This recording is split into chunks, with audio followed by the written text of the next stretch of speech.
Our topic is stateful components. Let's explore it.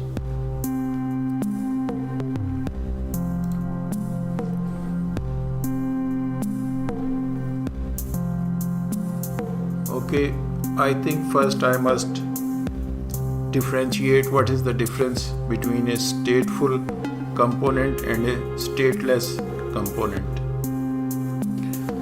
The component very first component that we discussed is a stateless component. This hello world is a stateless component.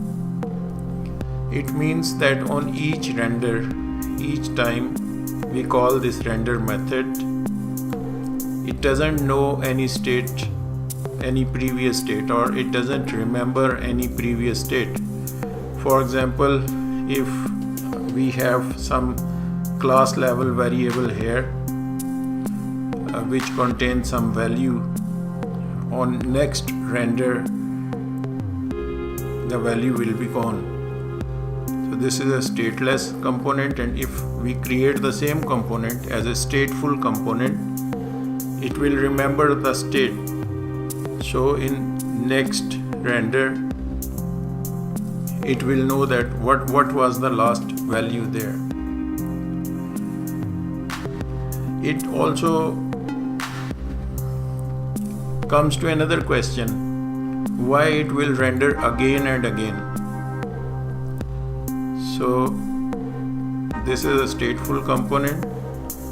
I am explaining it from their own site, so you can also go there and experiment with this online editor and explore things. In this component we have this state variable, this state object which contains a property seconds.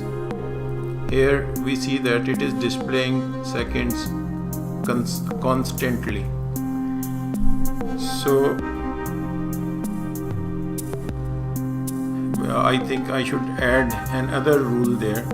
Whenever something changes in the render part, something that is referenced in the render part. Where is render part? Here we have render part. Anything that is referenced here and that value changes, the component automatically calls the render method again. So it re-renders if something change. In this example we have seconds variable which is changing. This set interval is a JavaScript statement. It is changing this value every second. So that means this render is called every second. So now you must understand that anything there, let's suppose there is another value. Let me create another value. Here is seconds, and here I put something like test and put a value of true. Yes, it works. Okay, so I have created another property of state object.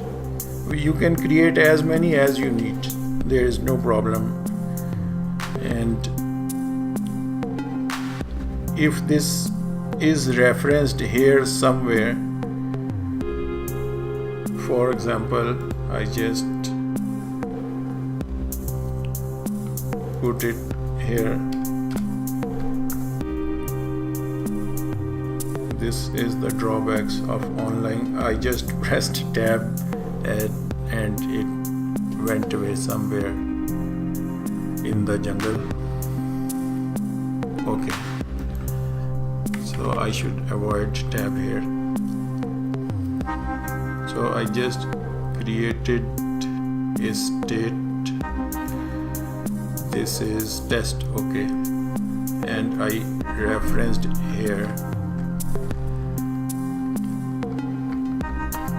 just value of, if you want to show the value of something, you need to use these curly brackets. Curly brackets is like PHP echo or any other method that shows something, or print, it's something like that. So now it will be printing the test's value. So whenever any of these value, test has currently true. If it changes to false at any time due to any logic here, we haven't discussed anything here purposely. So if anything changes it to false, it will cause the system to re-render it. It seems like I am putting more time on it, but believe me, when you start working on it, you will wish that I could have put more time on it. Anyway, it's, I think, sufficient. You understand that anything, any variable or any state variable changes its value will cause the render method to re-render itself.